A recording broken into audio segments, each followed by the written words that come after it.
إن الحمد لله نحمده ونستعينه ونستغفره ونؤمن به ونتوكل عليه ونعوذ بالله من شرور أنفسنا ومن سيئات أعمالنا من يهده الله فلا مضل له ومن يضلل فلا هادي له وأشهد أن لا إله إلا الله وحده لا شريك له وأشهد أن محمدًا عبده ورسوله أما بعد فأعوذ بالله من الشيطان الرجيم بسم الله الرحمن الرحيم يا أيها الناس اتقوا ربكم الذي خلقكم من نفس واحدة وخلق منها زوجها وبث منهما رجالا كثيرا ونساء واتقوا الله الذي تساءلون به والأرحام إن الله كان عليكم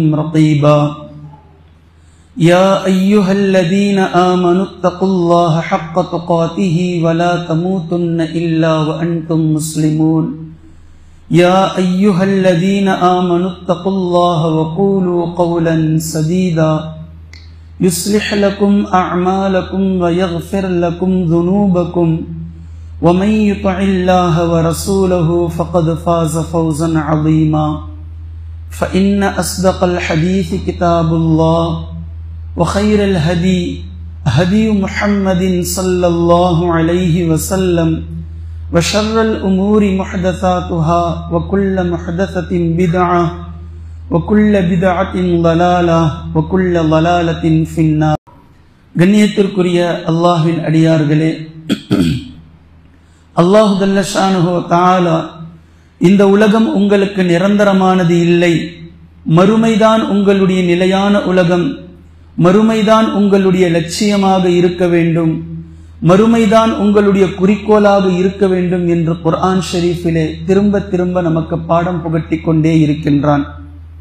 அந்த அடிப்படையில் நாம் வாழக்கூடிய இந்த தேசத்தில் வேற்றுமையில் ஒற்றுமை என்ற அடிப்படையில்தான் இத்தனை நாட்களாக பலதரப்பட்ட மக்கள், பலதரப்பட்ட மொழிகளை பேசக்கூடியவர்கள், பலதரப்பட்ட உணவுகளை சாப்பிடக்கூடியவர்கள், வெவ்வேறு வகைகளில் தங்களுடைய ஆடை கலாச்சாரங்களை வைத்திருப்பவர்கள், அவரவர்களுடைய வேறுபட்ட நிலையில் பலதரப்பட்ட மதங்களை பின்பற்றுபவர்கள் இந்த நாட்டிலே வாழ்ந்து கொண்டிருக்கிறோம்.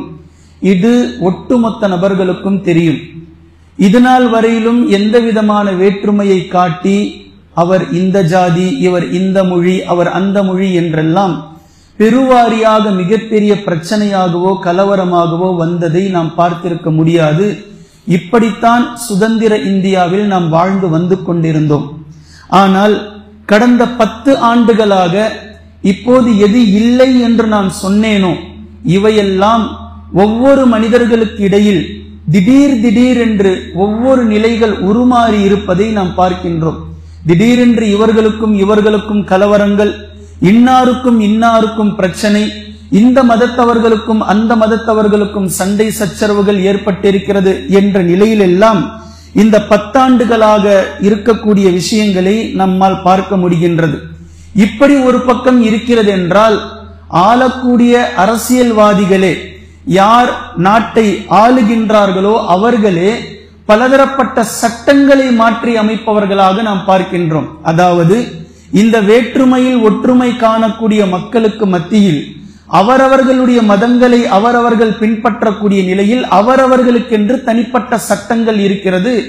இதைத்தான் இந்தியாவினுடைய கான்ஸ்டிடியூஷனே அவரவர்களுடைய ரூலின் அடிப்படையில் அவர்களுடைய பிரச்சனையை பார்த்து கொள்ளலாம், அவர்களுக்கு இருக்கக்கூடிய விஷயங்களை அவர்கள் அமைத்துக் கொள்ளலாம். திருமண சட்டங்களாக இருக்கட்டும், விவாகரத்து சட்டங்களாக இருக்கட்டும், இது அவரவர்களுடைய மதங்களுக்கென்று தனிப்பட்ட ஒழுங்குகள் இருக்கிறது, அதை அவர்களே பார்த்து கொள்ளலாம் என்றுதான் அரசியல் சாசன சட்டமே வகுக்கப்பட்டிருக்கிறது. ஆனால் அதை மாற்றி அமைக்க வேண்டும், அதை திருத்தி அமைக்க வேண்டும், அதில் சில மாற்றங்களை கொண்டு வருவதன் மூலமாக அல்லது அடியோடு அரசியல் சாசன சட்டத்தை அப்புறப்படுத்துவதன் மூலமாக வேறு மாதிரியாக இந்த நாட்டை மாற்றிவிடலாம் என்று கங்கணம் கட்டிக்கொண்டு சில கயவர்கள், சங் பரிவார கும்பல்கள் நாடிக்கொண்டிருப்பதை நாம் பார்க்கின்றோம். இது போன்று திடீரென்று நீங்கள் இப்படி மாற்றி அமைப்பதற்கான சில விஷயங்களை நாம் உதாரணமாக எடுத்து சொல்கின்றேன். திடீரென்று நீங்கள் பார்க்கலாம் ஒரு சட்டத்தில் பெரும்வாரியாக அப்படியே பிரச்சனையை போன்று கிளப்புவார்கள் தலாக் விஷயத்தில். இந்த தலாக் அப்படி இருக்கிறது, இப்படி இருக்கிறது, பெண்களுக்கு அநியாயம் இருக்கிறது, பெண்களுக்கு பிரச்சனை இருக்கிறது என்று முத்தலாக் சட்டம், ட்ரிபிள் தலாக் சட்டம், இஸ்லாத்தில் இல்லாத ஒரு பெயரை எல்லாம் புதியதாக மக்களுக்கு மத்தியில் செய்திகளிலே கொண்டு வந்து மீடியாக்களில் பேசுவதை நீங்கள் பார்த்திருக்கலாம். அதே போன்று திடீரென்று ஹிஜாபுடைய விஷயத்தை கிளப்புவார்கள். இது இதற்கு எதிராக இருக்கிறது, இது இதற்கு பிரச்சனையாக இருக்கிறது என்று ஹிஜாபுடைய பிரச்சனையை எடுத்து பேசுவதை நாம் பார்க்க முடிகின்றது. இதே போன்று திடீரென்று உணவு விஷயத்தில் பிரச்சனை ஏற்பட்டிருப்பதை நீங்கள் பார்க்கலாம். முஸ்லிம்களுடைய வீடுகளாக சென்று முஸ்லிம்களுடைய கிச்சன்களில் என்ன சமைக்கிறார்கள், என்ன உணவு இருக்கிறது, பள்ளிக்கூடத்திற்கு வரக்கூடிய ஒரு மாணவர் அவருடைய டிஃபன் பாக்ஸில் என்ன உணவை கொண்டு வருகிறார், சைவமா அசைவமா, அசைவம் என்றால் அது எந்த அசைவம் என்று பார்த்து பிரச்சனை செய்யக்கூடிய ஆசிரியர்கள் வரை உருவாக்கி வைத்திருக்கிறார்கள் என்பதை நாம் பார்க்கிறோம். இப்படி திடீரென்று உணவில் பிரச்சனை ஏற்பட்டுவிடும். திடீரென்று முஸ்லிம்களுடைய ரிசர்வேஷன் கோட்டாவில் இடஒதுக்கீடு பிரச்சனையை கிளப்பி அதை பற்றி பேசுவார்கள். திடீரென்று இப்படி இந்த இந்தியாவை மாற்றி அமைக்க வேண்டும் என்பதை போன்ற முயற்சிகளுக்கான ஆணிவேறுதான் இது போன்ற பிரச்சனைகளை கிளப்புவது. இது ஒரு புறம். இன்னொரு புறம் முஸ்லிம்களுக்கான அடையாளங்கள் என்று எதுவெல்லாம் நாட்டில் இருக்கிறதோ அந்த அடையாளங்களை துடைத்தெறிய வேண்டும்.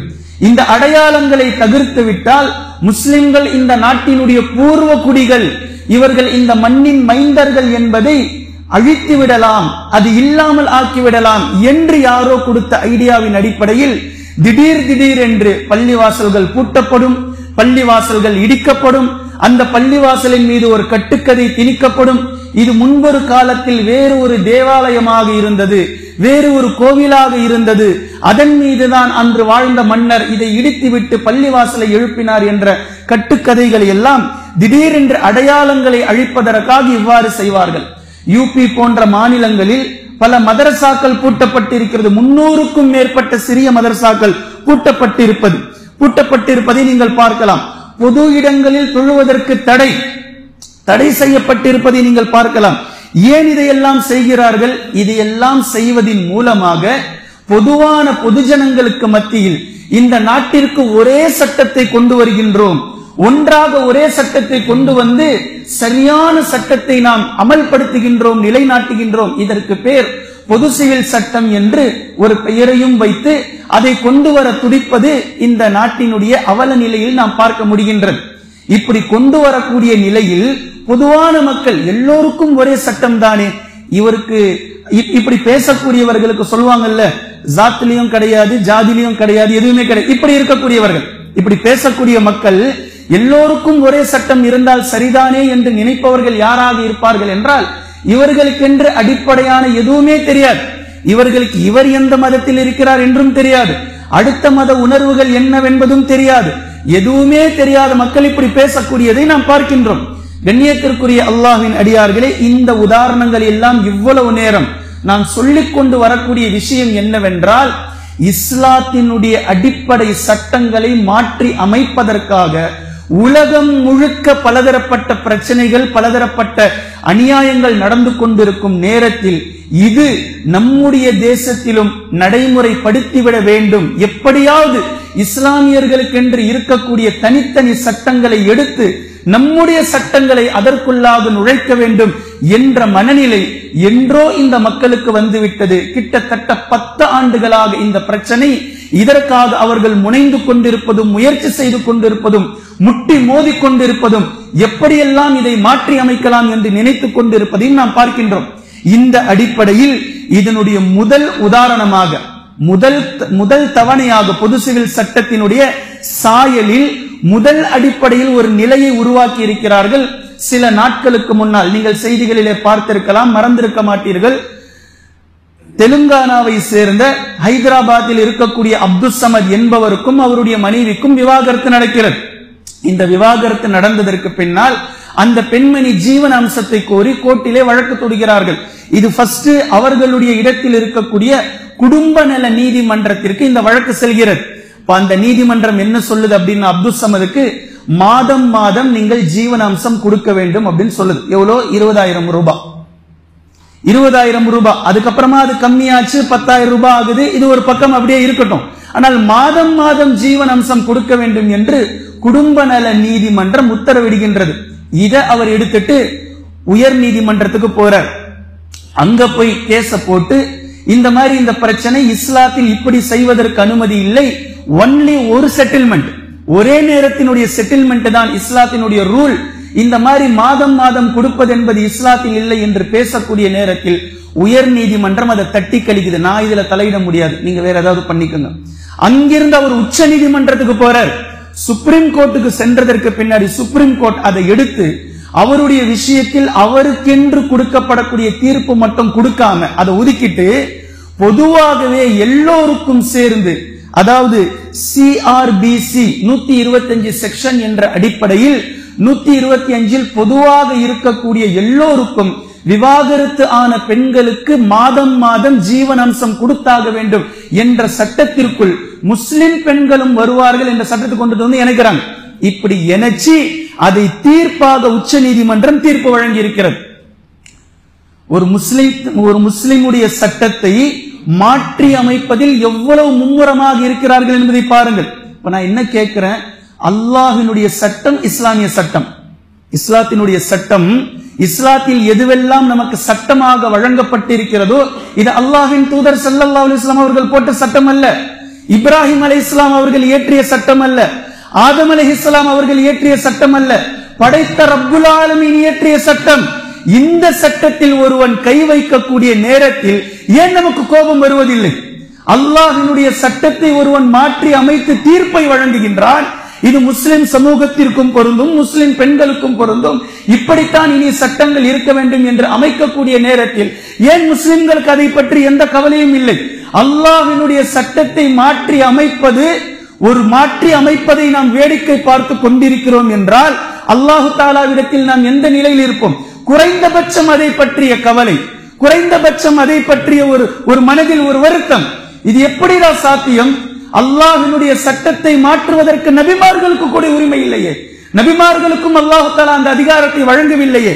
சட்டதிட்டத்தை, ஆட்சி அதிகாரம், அரசியல் என்பது அல்லாஹ் ஒருவனுக்கு மாத்திரம்தான் இருக்கிறது. இதை மாற்றுவதற்கு யாருக்கும் எந்த ரூலும் இல்லை, உரிமை அல்லாஹ் கொடுக்கல. அதை அப்படித்தான் அமல்படுத்த வேண்டும். அது கியாமத் நாள் வரைக்கும் இதுதான் இறை சட்டம். ஆனால் இந்த சட்டத்தை ஒரு நீதிபதி மாற்றி அமைக்கிறார்கள். அகஸ்டின் ஜார்ஜ் என்ற நீதிபதியும் நாகரத்தினம் என்ற 2 நீதிபதிகளும் இந்த நீதத்தை வழங்குகிறார்கள். முஸ்லிம் பெண்களுக்கும் மாதா மாதம் ஜீவன் அம்சம் கொடுக்க வேண்டும் என்ற சிபிஆர்சி 125 ஆர்டிகளின் படி இது முஸ்லிம் பெண்களுக்கும் பொருந்தும் என்று பொதுவாகவே இருக்கக்கூடிய 140 கோடி மக்களுக்கும் இந்த சட்டம் தான் என்று வழங்குவதென்பது எவ்வளவு பெரிய அநீதமான விஷயம். ஆனால் இதுவே மற்ற மதங்களில் இருக்கக்கூடிய தனிப்பட்ட சட்டத்தில் யாருமே எதுவுமே கை வைப்பதில்லை. அங்க இருந்துகிட்டு தான் இருக்கு.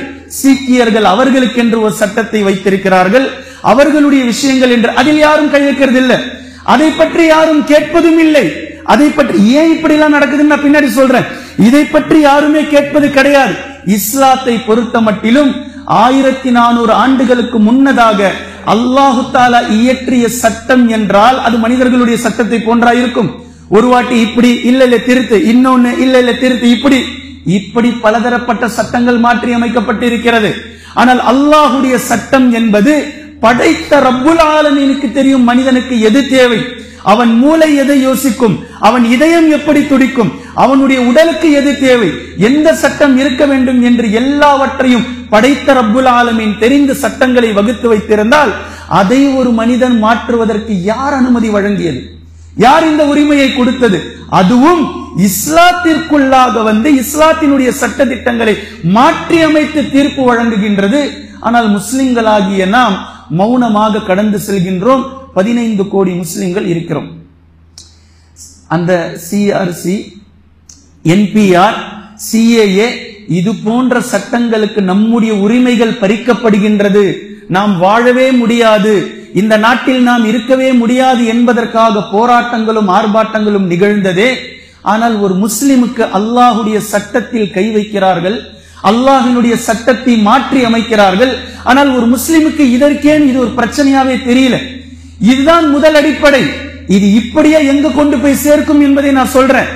எந்தெந்த விஷயங்கள் முஸ்லிம்களிடத்தில் நடைமுறை இல்லையோ அதை இப்லீஸ் மாற்றி அமைத்துக் கொண்டே இருப்பான். இப்லீஸ் அதை மாற்றி விடுவான், வேறு திசைக்கு கொண்டு போய் சேர்த்து விடுவான். கண்ணியத்திற்குரிய அல்லாஹ்வின் அடியார்களே, 1400 ஆண்டுகளுக்கு முன்னதாகவே ஒரு ஆண் ஒரு பெண்ணை திருமணம் செய்யக்கூடிய நேரத்தில் எந்த விதமான வரதட்சணையும் இல்லாமல் மஹர் கொடுத்து திருமணம் செய்ய வேண்டும் என்று இஸ்லாம் சொல்கின்றது. அந்த மஹர் அந்த பெண் தீர்மானிக்கலாம். அந்த பெண்ணிடத்தில் அந்த பொறுப்பை இஸ்லாம் ஒப்படைக்கின்றது. அவருடைய வசதிக்கு ஏற்ப உங்களுக்கு தேவையான அளவிற்கு நீங்கள் மஹரை கோட் பண்ணுங்க. இந்த மஹர் கொடுத்ததற்கு பின்னால் விவாகரத்தினுடைய நேரத்தில் கொடுத்த மஹரை திரும்ப கேட்க கூடாது, திரும்ப கேட்க இயலாது, பெறக்கூடாதது. அது மட்டும் இல்லாமல் மீண்டும் நீங்கள் மனமுறிவு ஏற்படக்கூடிய நேரத்தில் மனமுவந்து உங்களிடத்திலே இருப்பதை நீங்கள் கொடுங்கள். மஹர் கொடுத்தது நீங்கள் ஒரு பொறுக்குவியலாக குர்ஆன் பேசுது. நீங்கள் மஹர் கொடுத்தது ஒரு பொறுக்குவியலாக இருந்தாலும் அதிலிருந்து நீங்க எதுவும் திருப்பி கேட்க கூடாது. மாற்றமாக உங்களுக்கும் உங்களுடைய மனைவிக்கும் விவாகரத்து என்ற பிரிவு வந்தால் மீண்டும் மனமுவந்து, நிர்பந்தத்துல இல்ல, பிரச்சனை பண்ணி கஷ்டப்பட்டு நீங்க வெறுத்து கொடுக்காதீங்க, சந்தோஷமா கொடுங்க. நல்ல நிலையில் மனதோடு உங்களால் முடிந்ததை நீங்கள் நிர்ணயம் செய்து கொடுங்கள். லட்சாதிபதி லட்சக்கணக்கில் கொடுங்க, கோடீஸ்வரர்கள் கோடி கணக்கில் கொடுங்கள், அல்லது தினந்தோறும் அன்றாட காட்சி அவர் சம்பாதிப்பது எவ்வளவோ அதை வைத்து உங்களுடைய விஷயத்தை நீங்கள் கொடுங்கள். உங்களுடைய செல்வ நிலையை நீங்கள் தீர்மானித்து 2 குடும்பங்களும் சரியான நிலையில் செய்து அதை ஒன் டைம் செட்டில்மெண்டாக நீங்கள் கொடுக்க வேண்டும் என்று இஸ்லாம் சொல்லி இருப்பது என்பது அல்லாஹ்வுடைய சட்டம். மாதம் கொடுப்பதில் ஏகப்பட்ட பிரச்சனைகள் இருக்கிறது. நீதிமன்றத்தினுடைய அடிப்படையில் இப்ப நான் கொடுக்கிறேன் அப்படின்னு சொல்லிட்டு 2 மாசம் கொடுத்துட்டு 3வது மாசம் ஆள் எஸ்கேப் ஆயிட்டா என்ன செய்வாங்க? மறுபடியும் அந்த பெண் ஓடணும். இந்த மாதிரி 2 மாசம் கொடுத்தார், 3வது மாசம் எங்க இருக்கிறாருன்னே தெரியாது.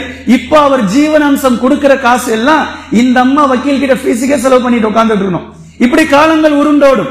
எத்தனை பிரச்சனைகள் இருக்கிறது. மாசம் ஒன் டைம் செட்டில்மெண்ட் பண்ணி மிக அழகான விஷயத்தை இஸ்லாம் போதித்திருக்கிறது. நீங்கள் அந்த பெண் கர்ப்பமாக இருக்கக்கூடிய நேரத்தில் தலாக் கொடுக்க கூடாது. அவர்களுடைய விஷயத்தை இந்த ஆண்மகன் பார்ப்பார்.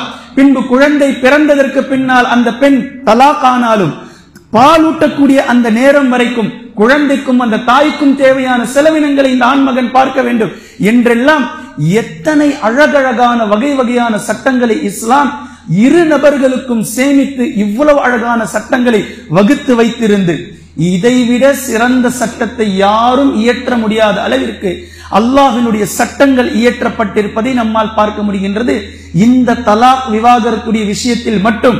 ஆனால் இதுதான் அவர்களுக்கு பிரச்சனையாவே இருக்கிறது.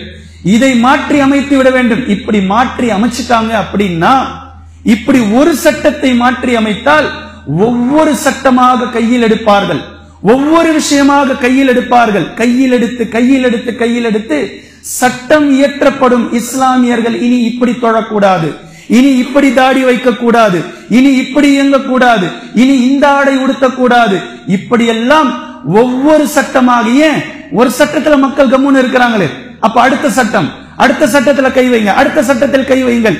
இதுதான் அவர்கள் நாடுகின்றார்கள். ஏன் இப்படி மாற்றி அமைக்கப்படுகின்றது? எப்போது இந்த மாற்றத்தை கொண்டு வர துடிக்கிறார்கள்? ஒரே ஒரு வரியில் சொல்ல வேண்டுமானால், அல்லாஹு தஆலா நம் மீது போட்ட சட்டத்தை எப்போது முஸ்லிம்கள் நடைமுறைப்படுத்த மறுக்கிறார்களோ அப்போது கண்டிப்பாக இப்லீஸ் அந்த சட்டத்தை மாற்றி அமைக்கின்றான். நல்லா புரிஞ்சுக்கோங்க. அல்லாஹு தஆலா நமக்கு போடப்பட்டிருக்கக்கூடிய சட்டத்தை ஒரு முஸ்லிம் அதை நடைமுறைப்படுத்தாமல் துச்சமாக கருதும் போது கண்டிப்பாக அதை இப்லீஸ் ஷயாத்தீன்கள் அதை மாற்றி அமைக்கிறார்கள்.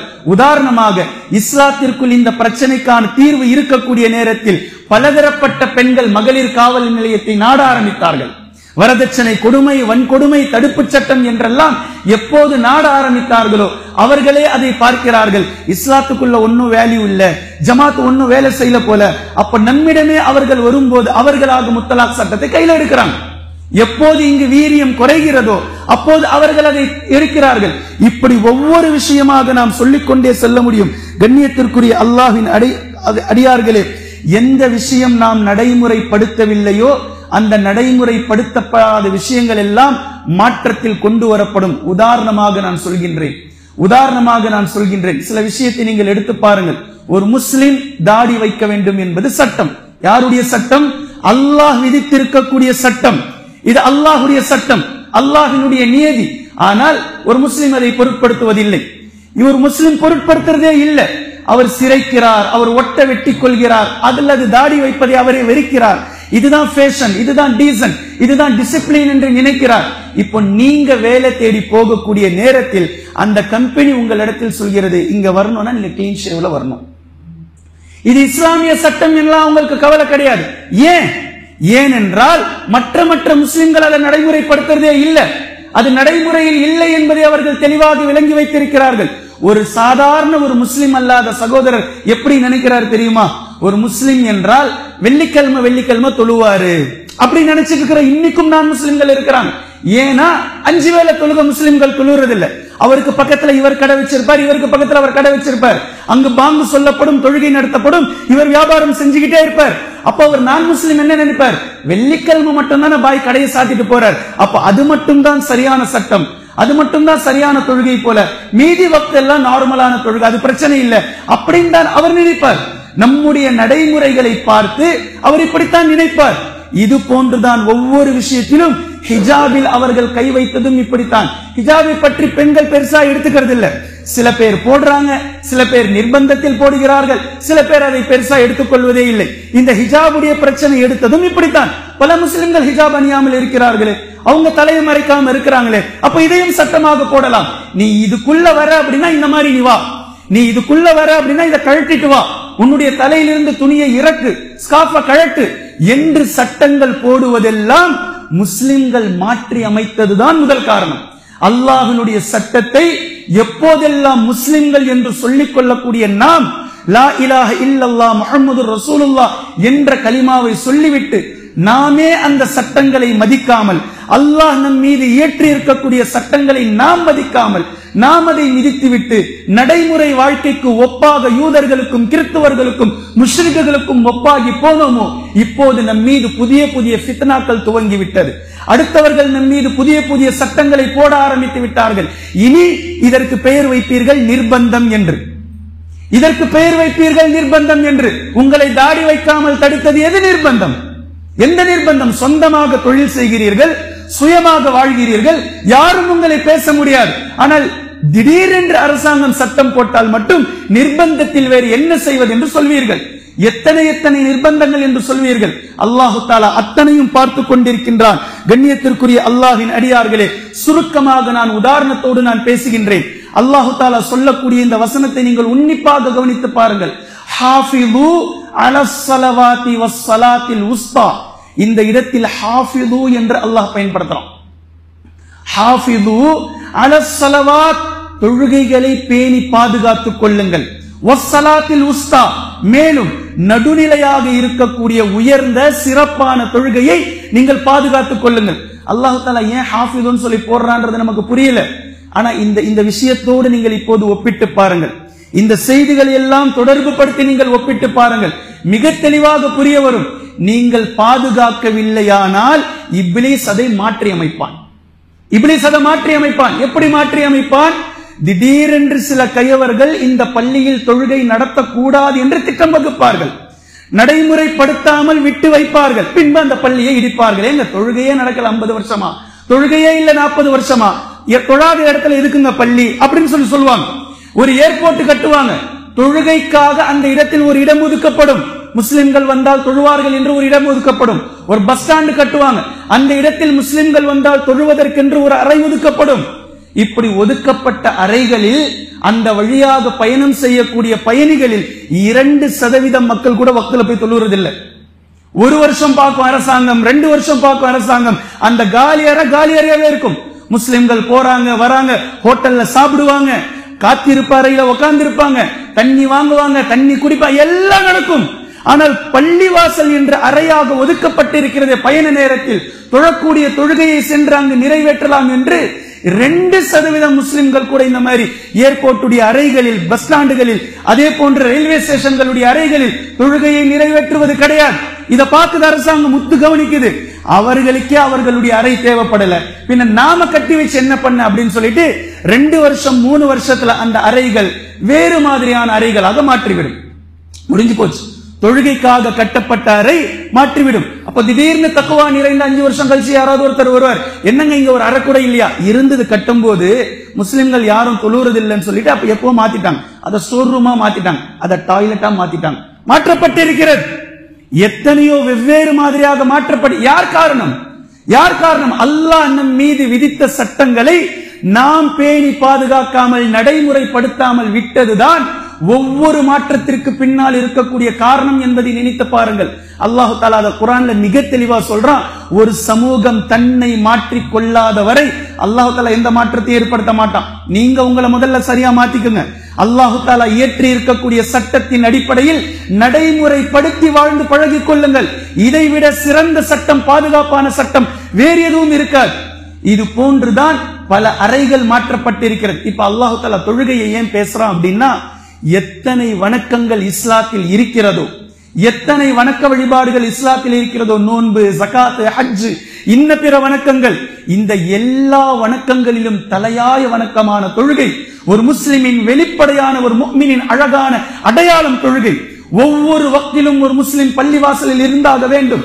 அவர் எங்க இருக்கிறாரோ 5 வக்து பக்கத்தில் இருக்கிற பள்ளியில இருந்தாகணும். அவர் பள்ளிவாசலே இல்லாத இடத்தில் இருந்தால் தொழுகை நிறைவேற்றி கொண்டிருக்கணும். இதுதான் வக்தில் ஒரு முஸ்லிம் செய்ய வேண்டிய நிலை.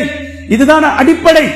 இத அல்லாஹு தஆலா மிக தெளிவா வணக்கங்களில் தலையாய வணக்கமான தொழுகையை சொல்லும் போது அந்த தொழுகைகளில் நடு தொழுகை அல்லாஹ் பேசுறான். ஹாஃபிது அலஸ் ஸலவாத்தி வஸ்ஸலாத்தில் உஸ்தா, தொழுகைகளை நீங்கள் பாதுகாத்துக் கொள்ளுங்கள்.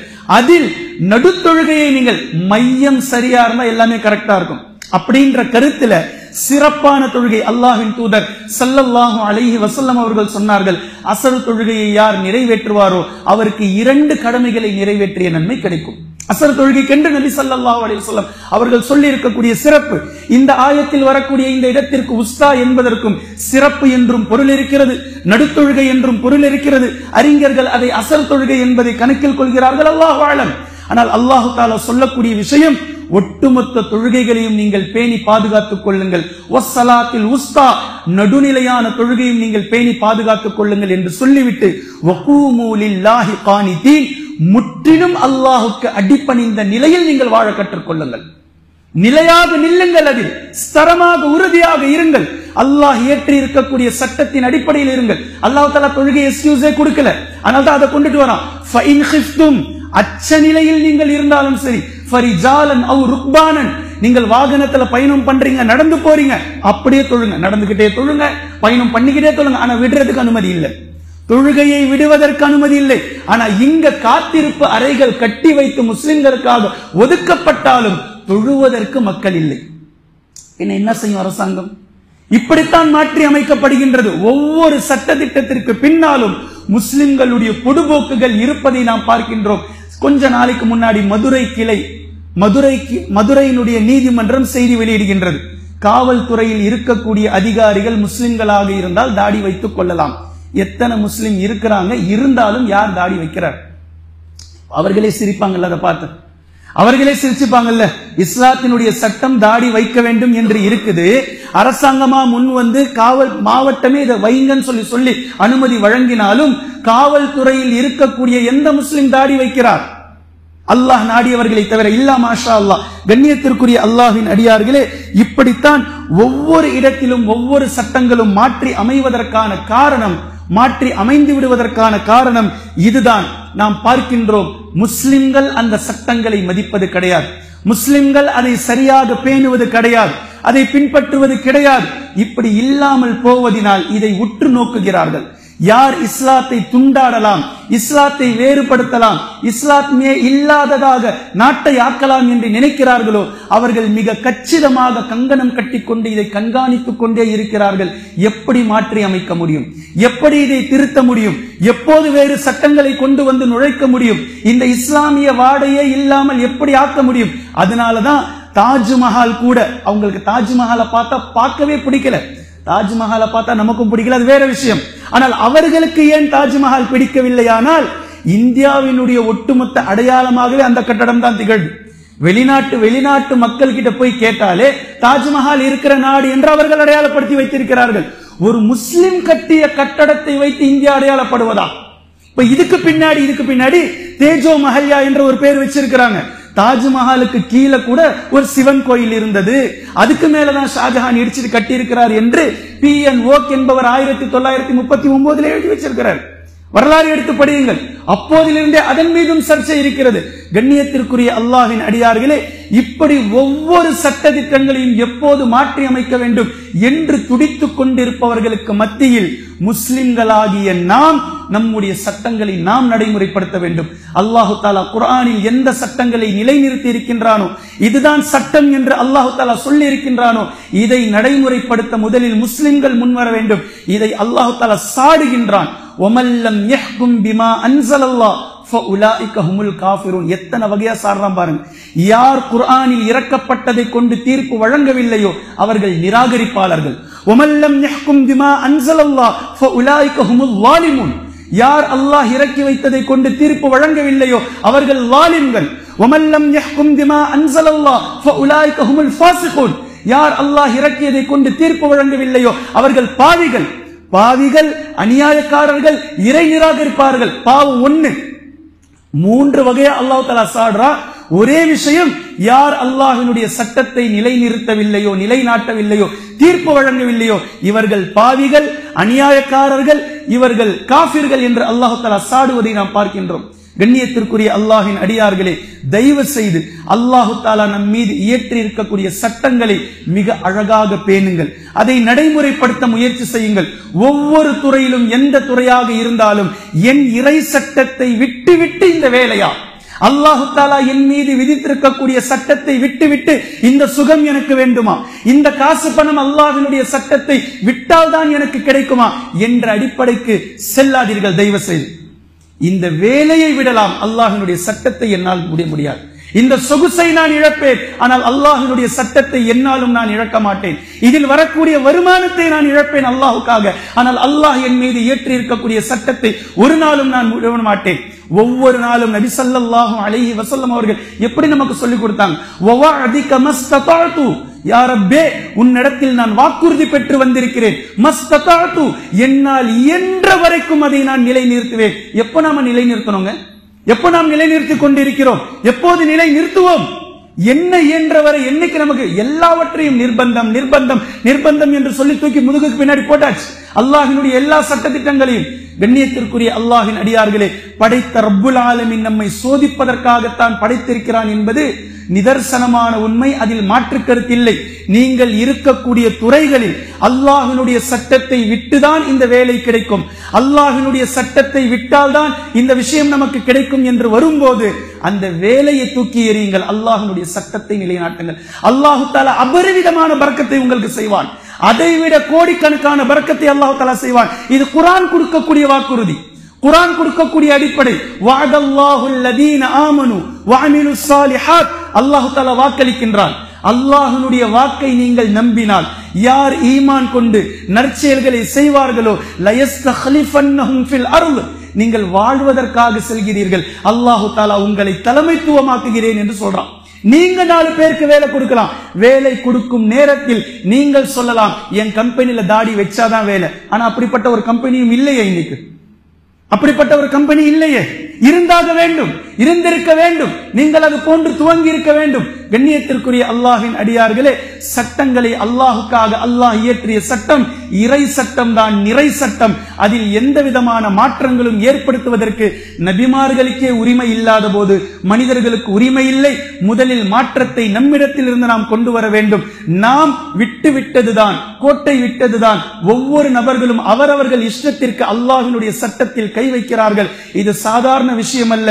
இப்படி கை வைக்கக்கூடிய இந்த விஷயம் இது இப்லீசுடைய விஷயம். வபிஸலில் ஸாலிமீன பதலா, இப்லீசுடைய ஷயாத்தீன்களுடைய இந்த பிச்சனங்கள் அல்லாஹ்வினுடைய விஷயங்களில் மாற்றத்தை கொண்டு வருபவர்கள். மாற்றத்தை கொண்டு வருவது என்பது ஷைத்தானுடைய அடிப்படை, இப்லீசுடைய அடிப்படை. இதை ஒருபோதும் ஒரு முஃமின் ஏற்றுக்கொள்ள மாட்டான். அல்லாஹ்வினுடைய சட்டம் நிலைநிறுத்தப்பட வேண்டும்.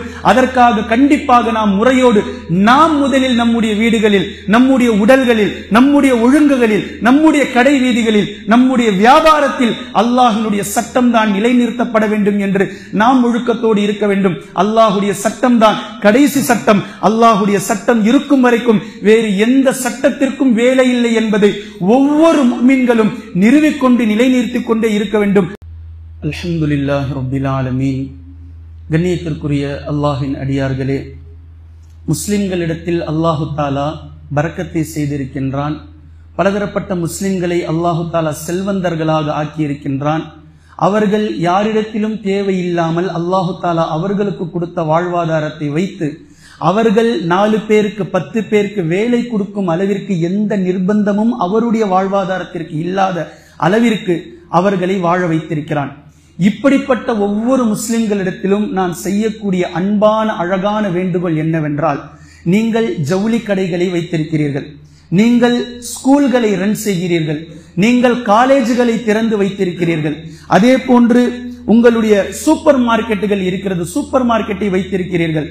நான் கேட்பது என்னவென்றால், எத்தனையோ இளைஞர்கள் படித்து முடித்து தாடியோடு சுண்ணாவை வைக்க வேண்டும் என்று கம்பெனிகளுக்கு ஏறக்கூடிய நேரத்தில் நீங்க ஷேவிங் செய்துவிட்டு தான் வர வேண்டும் என்று திரும்பி வந்த இளைஞர்கள் இருக்கிறான்.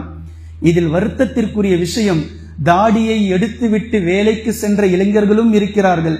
அல்லாஹ் தான் எனக்கு தேவை, நபி ஸல்லல்லாஹு அலைஹி வஸல்லம் அவர்களுடைய சுன்னா தான் எனக்கு தேவை என்று தாடியை எடுக்காமல் வேலையை விட்ட இளைஞர்களும் இருக்கிறார்கள். அல்லாஹ் அவர்களுக்கு பரக்கத் செய்யட்டும். அல்லாஹு தஆலா அவர்களுக்கு ஜன்னத்துல் ஃபிர்தௌஸ் என்ற சொர்க்கத்தை கொடுக்கட்டும். வேலை வேண்டாம், நபி ஸல்லல்லாஹு அலைஹி வஸல்லம் அவர்களுடைய சுன்னா எனக்கு முக்கியம் என்று வேலையை விட்டு வந்த இளைஞர்களும் இருக்கிறார்கள். அல்ஹம்துலில்லாஹ். இப்போது நான் என்ன சொல்லி காட்டுகின்றேன் என்றால், முஸ்லிம்களுடைய பள்ளிக்கூடங்களில் யூனிஃபார்ம் என்று ஒன்று இருக்கிறது. ஏன் இந்த முஸ்லிம் ஓனர்கள் ஹிஜாபையே ஏன் யூனிஃபார்மாக மாற்றக்கூடாது? இந்த ஸ்கூல்ல யூனிஃபார்ம் ஹிஜாப், பெண் பிள்ளைகளுக்கு ஹிஜாபு தான் யூனிஃபார்ம். யார் என்ன கேட்க போறாங்க? இஷ்டம் இருப்பவர்கள் சேரட்டும், இஷ்டம் இல்லாதவர்கள் போகட்டும். அல்லாஹ் தஆலா உங்களுக்கு பரக்கத் செய்வான். இது அழகான ஒரு தாவா, நிர்பந்தம் இல்லை. நீங்கள் இஸ்லாத்தினுடைய ஒரு விஷயத்தை அழகான முறையில் உங்களிடத்திலே அல்லாஹ் தஆலா கொடுத்திருக்கக்கூடிய வஅம்மா பினிஅமதி ரப்பிக ஃபஹத்திஸ், அல்லாஹ் தஆலா உங்களுக்கு கொடுத்திருக்கக்கூடிய ஆற்றலை வைத்து அவனுடைய நிஅமத்தை நீங்கள் வெளிப்படுத்துகிறீர்கள். எப்படி? உங்களுடைய ஸ்கூலில் வரக்கூடிய பிள்ளைகளுக்கு ஹிஜாபு தான் யூனிஃபார்ம் என்று நிர்ணயித்தால் என்ன? இதே போன்று நீங்கள் சூப்பர் மார்க்கெட் வைத்திருக்கிறீர்கள், நீங்கள் ஜவுளி வச்சிருக்கிறீங்க, ஆண்களும் வேலை செய்கிறார்கள், பெண்களும் வேலை செய்கிறார்கள். உங்களுடைய ஒவ்வொரு துறையிலும் ஒரு யூனிஃபார்மை நீங்க கொடுக்குறீங்க. பெண்களுக்கு ஒரு ஷர்ட்டை கொடுக்குறீங்க, ஒரு சட்டையை மாட்டிட்டு வேலை செய்றாங்க. ஏன் இதற்கு பதிலாக புர்காவை கொடுத்தால் என்ன? என் கடையில வேலை செய்யணும் ஹிஜாப், நீங்க யூனிஃபார்ம் போட்டாகணும். எல்லா பெரும் பெரும் ஜவுளிகளிலும் யூனிஃபார்ம் இருக்கிறது. அந்த யூனிஃபார்மை ஹிஜாபாக கொடுத்தால் என்ன? ஏன் உங்களுக்கு இப்படி தோன்றுவதில்லை? புர்கா அணிந்து கொண்டுதான் என் கடையில் பெண் வேலை செய்ய வேண்டும். அதற்கு பின்னால் அவர்களுடைய பாதுகாப்பை அவர்கள் எப்படி உணர்கிறார்கள் என்று பாருங்கள். அவர்கள் குனிந்து நிமிந்து வேலை செய்யக்கூடிய நேரத்தில் எல்லாம் வெட்கமுள்ள அந்த சகோதரிகள் படக்கூடிய பாடு, அவர்கள் படக்கூடிய கஷ்டங்கள். இதற்காக ஹிஜாபை இந்த ஓனர்கள் அவர்கள் ப்ரமோட் செய்து இந்த கடையில் வேலை செய்வதென்றால் இதுதான் ஹிஜாபு தான் என் கடையினுடைய யூனிஃபார்ம். ஏன் இதை முஸ்லிம்கள் கொண்டு வருவதில்லை?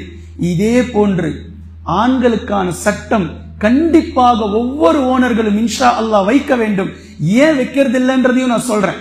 உங்களுடைய சூப்பர் மார்க்கெட்டில் ஒரு இளைஞர் வந்து வேலை கேட்கிறார், வேலையை கொடுங்க, ஒரே ஒரு கண்டிஷன், தாடி வைக்க வேண்டும். என் கடையில் ஆண்மகன் இப்படி, ஏன் மற்ற விஷயத்தை நீங்க சொல்லுவீங்களே, 8 மணிக்கு வந்துடணும், லேட் ஆக கூடாது, சம்பளம் இப்படிதான் தருவேன், இத்தனை மணிக்கு நீ வந்துடணும், எத்தனை ரூல்ஸ் போடுவீங்க?